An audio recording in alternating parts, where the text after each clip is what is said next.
राधे राधे, जय श्री कृष्ण। आज मैं आपको पंच भिक्षु की एक पौराणिक कहानी सुनाने जा रही हूँ। अगर आप कार्तिक स्नान और व्रत करते हैं तो आपको कार्तिक की कहानी जरूर सुननी चाहिए। इससे व्रत के साथ साथ कहानी सुनने का भी पूरा फल मिलता है।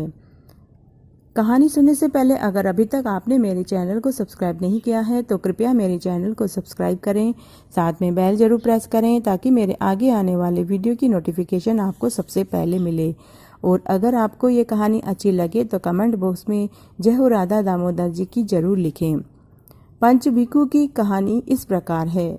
एक साहूकार के बेटे की बहू थी जो बहुत सुबह उठकर कार्तिक के महीने में रोजाना गंगा जी नहाने जाती, पराये पुरुष का मुंह नहीं देखती थी। एक राजा का लड़का था। जब भी गंगा जी नहाने जाता और सोचता था कि मैं इतनी सुबह नहाने आता हूँ तो भी मुझसे पहले कौन नहा लेता है। 5 दिन कार्तिक के रह गए। उस दिन साहूकार की बहू तो नहा के जा रही थी और राजा का बेटा आ रहा था। खुड़का सुनकर वह जल्दी जल्दी जाने लगी तो उसकी माला मोचड़ी छूट गई। राजा आया और सोचने लगा कि जिसकी माला मोचड़ी इतनी सुंदर है वह खुद कितनी सुंदर होगी। सारी नगरी में राजा ने होला फिरा दिया कि जिसकी भी ये माला मोचड़ी है वो मेरे पास 5 रात आएगी। साहूकार के बेटे की बहू ने कहलवा दिया कि मैं 5 दिन आऊंगी, पर किसी को साग भरने बैठा दियो। राजा ने गंगा जी पर बिछावन करके एक तोते को पिंजरे में टांग कर रख दिया। वह सुबह आई, पहली पेड़ी पर पैर रखा और बोली, हे कार्तिक के ठाकुर राधा दामोदर जी, 5 पांडु, छठे नारायण, भीखम राजा, उस पापी को नींद आ जाए। राजा को नींद आ गई। वह नहा धोकर जाने लगी तो तोते से बोली, सुआ सुआ तेरे गल डालूंगी हीरा, मेरी साग भरियो वीरा।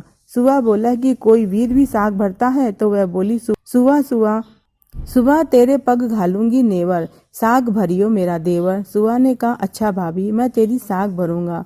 वह तो कहकर चली गई। राजा हड़बड़ाकर उठा, सुआ से पूछा कि सुआ सुआ वह आई थी, कैसी थी? सुआ बोला, आभा की सी बिजली, होली की सी झल, केला की सी कामिनी, गुलाब का सा रंग। राजकुमार ने कहा कि मैं आज उंगली चीर कर बैठूंगा, फिर मुझे नींद नहीं आएगी। दूसरे दिन वह उंगली चीर कर लेट गया। जब वह आई और भगवान से प्रार्थना करने लगी तो फौरन ही राजकुमार को नींद आ गई और वह नहाकर चली गई। तब उसने उठकर तोते से पूछा तो उसने कही सारी बातें बता दी। तब राजकुमार बोला, मैं आंखों में मिर्ची डालकर बैठूंगा, और रात को मिर्ची डालकर बैठ गया। वह फिर आई, प्रार्थना करने लगी, जिससे राजकुमार को फिर से नींद आ गई और वो नहाकर चली गई। तब राजकुमार ने तोते से पूछा कि क्या वह आई थी? तोते ने कहा, आई थी। फिर उसने कहा, आज तो बिना बिस्तर के ही बैठूंगा। फिर वह रात को बिना बिस्तरे के बैठ गया। जब वह नहाने आई तो फिर भगवान से वही बात कही तो राजकुमार को नींद आ गई। जब वह नहाकर जाने लगी तो आंख बंद करके चली गई। राजकुमार ने उठकर देखा तो वह जा चुकी थी। बोला कि आज तो मैं आग की अंगीठी लगाकर बैठूंगा, जिससे मुझे नींद नहीं आएगी। वह अंगीठी रख कर बैठ गया। साहूकार की बहू आई तो भगवान से कहा कि 4 रात तो निकाल दी, परंतु आज की रात और निकाल दो। भगवान ने उसका सथ रखा और उसे नींद आ गई। जब वह नहाकर चली गई तो तोते से बोली कि इस पापी से कह देना कि तेरी 5 रात पूरी हो गई है, इसलिए मेरी मोतियों की माला मेरे घर भेज देवे।